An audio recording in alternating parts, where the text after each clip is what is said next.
Good morning students, कैसे हो आप सब लोग? अच्छा, 11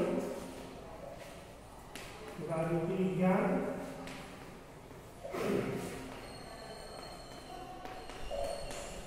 अध्याय 2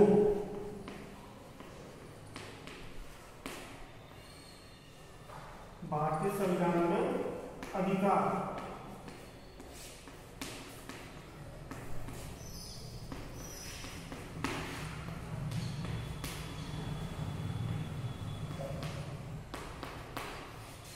ये अपना चैप्टर है दूसरा। कल जैसे कि हमने आपको बताया था अधिकारों का अर्थ, मूल अधिकारों का अर्थ और उससे संबंधित व्यवस्था है। आज हम बताएंगे आपको कि जो मूल अधिकार है, मूल या मौलिक अधिकार, उन्हें मौलिक अधिकार क्यों कहा जाता है? मूल अधिकारों को मौलिक अधिकार क्यों कहा जाता है? मूल अधिकार क्यों कहा जाता है? ये देखो, क्योंकि पहली बात तो ये संविधान में लिखे होते हैं।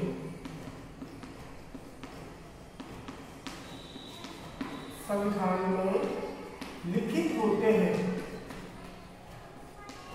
और संविधान द्वारा ही संशोधन या परिवर्तित होता है और संविधान द्वारा ही संशोधित या परिवर्तित होता है, होते हैं। नंबर 2 की बात करेंगे हम। व्यक्ति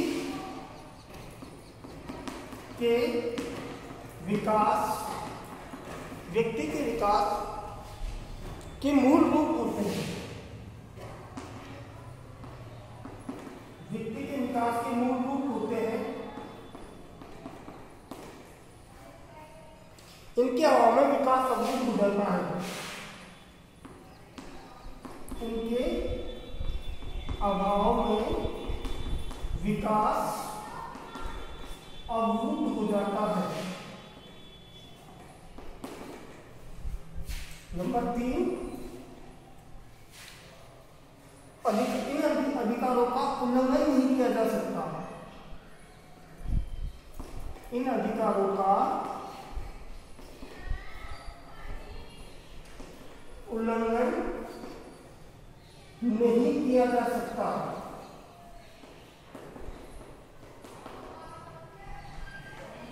नंबर 4, ये न्याय योग्य होते हैं। ये न्याय योग्य होते हैं जो सभी व्यक्तियों को समान रूप से प्राप्त होते हैं। जो सभी व्यक्तियों को समान रूप से प्राप्त होते हैं। इसलिए ये मूल अधिकार कहा जाता है। पहली बात कि संविधान में लिखे गए होते हैं, इनका वर्णन होता है, जैसे कि भारतीय संविधान के अनुच्छेद 12 से 33 तक हमें पहले 7 और प्रमुख 6 अधिकार दिए गए लिखित। क्लियर? तो ये संविधान में लिखे होते हैं, इसलिए मूल होते हैं। दूसरी बात, संविधान द्वारा संशोधित या परिवर्तित होते हैं। कोई भी सरकार इन्हें आसानी से परिवर्तित नहीं कर सकती। परिवर्तन कब होगा? जब संविधान में संशोधन किया जाएगा, तब उनमें परिवर्तन हो सकता है। इसलिए मूल अधिकार कहलाते हैं। नंबर 2, व्यक्ति के विकास के मूल रूप होते हैं। मतलब ये कहना चाह रहा है कि जो ये मूल अधिकार होते हैं, इनके अभाव में व्यक्ति का विकास संभव नहीं होता है। व्यक्ति का विकास इन मूल अधिकारों के माध्यम से ही होता है। अभी जैसे कि मान लो ये है समानता और स्वतंत्रता। ये अधिकार है जो अगर एक व्यक्ति को प्राप्त नहीं हो तो समाज में हमको समानता मिलेगी नहीं। जब हमें समाज में समानता नहीं मिलेगी तो हमारा जो मानसिक संतुलन है वो गड़बड़ाएगा। क्यों? कि एक व्यक्ति को तो बहुत अधिक सम्मान मिल रहा है और दूसरे व्यक्ति को सम्मान नहीं मिल रहा है तो व्यक्ति कुंठित हो जाता है। जब कुंठित हो जाता है तो उसका जो विकास है, विकास का मार्ग है वो अवरुद्ध हो जाता है। ठीक है, तो ये व्यक्ति के मूल विकास के होते हैं, विकास के रूप में होते हैं, इनके अभाव में व्यक्ति का विकास रुक जाता है। इसलिए ये मौलिक अधिकार या मूल अधिकार कहलाते हैं। नंबर 3, इन अधिकारों का उल्लंघन नहीं किया जा सकता। साधारण अधिकारों का उल्लंघन किया जा सकता है, लेकिन जो संविधान द्वारा अधिकार दिए गए हैं, जो हमारे मूल अधिकार है, उन अधिकारों का उल्लंघन नहीं किया जा सकता। अगर कोई व्यक्ति उल्लंघन करता है या कोई सरकार उल्लंघन करती है या कोई संस्था उल्लंघन करती है तो संविधान उनकी सुरक्षा करता है और हमारे अधिकारों को हम तक पहुंचाने की व्यवस्था करता है। क्लियर? नंबर 4, ये न्याययोग होते हैं, मतलब किसी को भी विशेष अधिकार प्राप्त नहीं होते हैं। विशेष अधिकार का मतलब है एक व्यक्ति को बहुत अधिकार दे देना और दूसरे को अधिकारों से वंचित कर देना। ऐसा नहीं होता, मूल अधिकार सभी को समान रूप से प्राप्त होते हैं, इसलिए ये न्याय योग्य होते हैं। इसी के कारण हम इन्हें मूल अधिकार कहते हैं। क्लियर? अगला जो टॉपिक आएगा अपना,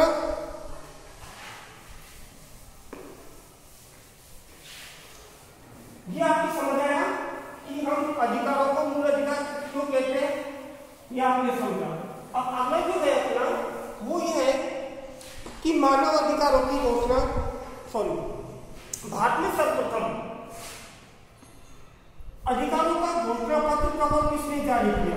एक छोटा सा क्वेश्चन है। अधिकारों का घोषणा पत्र कब और किसने जारी किया? कब वह किसने जारी किया? जैसे कि हमने जब ये पढ़ा अधिकारों का घोषणा पत्र किसे कहते हैं, इसका अर्थ हमने कल पढ़ा। इसमें क्या था कि संविधान में लिखित हुए अधिकारों की सूची को अधिकारों का घोषणा पत्र कहा जाता है। तो 1928 में मोतीलाल नेहरू ने नेहरू समिति बनाई जिसमें अधिकारों की घोषणा पत्र की मांग की गई सर्वप्रथम। कब? 1928 में। किसके द्वारा? मोतीलाल नेहरू के द्वारा। अब हम ये देखेंगे कि जो अधिकार और मूल अधिकार है उनमें अंतर क्या है। अधिकार व मूल अधिकारों में अंतर क्या है?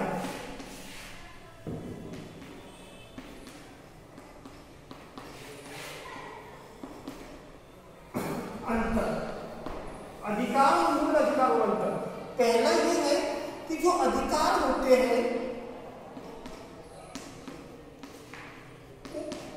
हैं उन्हें राज्य या सरकार लागू करती है। राज्य सरकार लागू करती है, जबकि जो मूल अधिकार होते हैं, जबकि मूल अधिकारों को संविधान लागू करता है। संविधान लागू करता है और उनका संरक्षण करता है और उनको संरक्षण करता है, उनका संरक्षण करता है। पहली बात जो हमारे सामने हमने कल पढ़ा कि अधिकार किसे कहते हैं और मूल अधिकार किसे कहते हैं, ये हमने कल पढ़ लिया। अब हम इसमें देखेंगे इन दोनों में अंतर क्या है।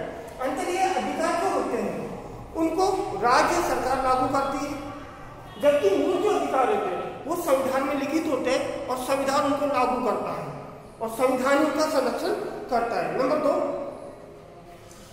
सामान्य ये अधिकारों को संसद परिवर्तित कर सकती है,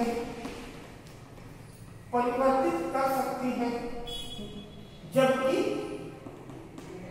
मूल अधिकारों को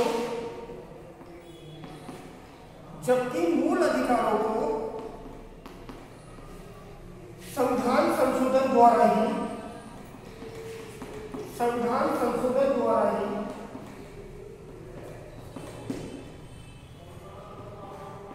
परिवर्तित किया जा सकता है। नंबर 3 है अधिकारों के विरुद्ध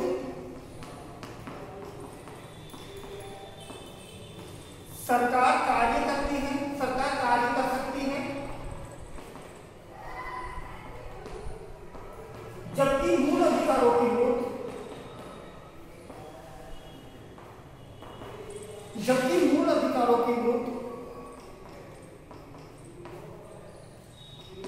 सरकार कार्य नहीं कर सकती। ठीक है, क्या है कि एक चीज तो यह है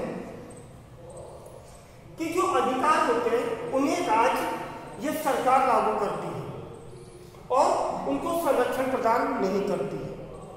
क्लियर? अब जो मूल अधिकार होते हैं उनको संविधान लागू करता है और संविधान उनको संरक्षण प्रदान करता है, पहला अंतर।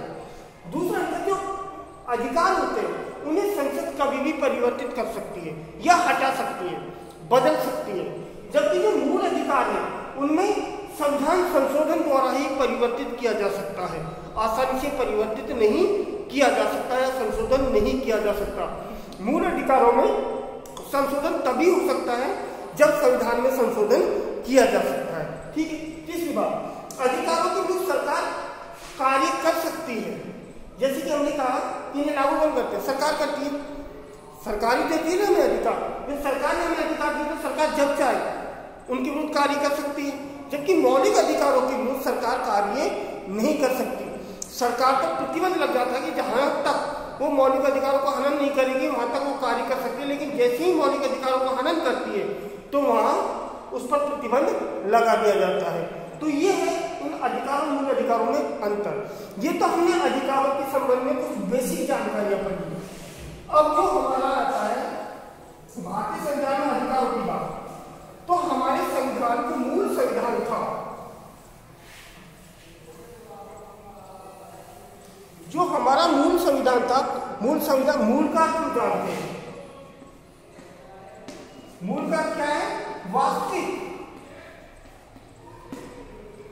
ठीक है, हमारा जो वास्तविक या मूल संविधान था, जब 26 जनवरी 1950 को लागू हुआ, तब हमारे संविधान में 7 अधिकार थे। कितने थे? 7। कौन कौन से? समता का अधिकार, समता का अधिकार, दूसरा स्वतंत्रता का अधिकार,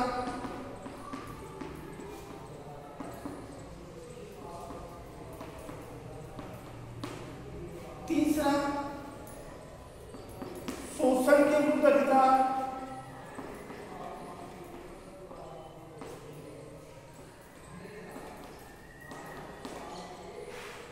चौथा धार्मिक और संस्कृति का अधिकार,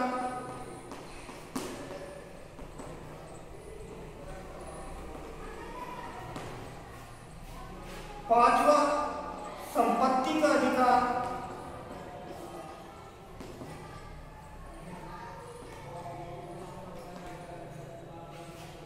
छठा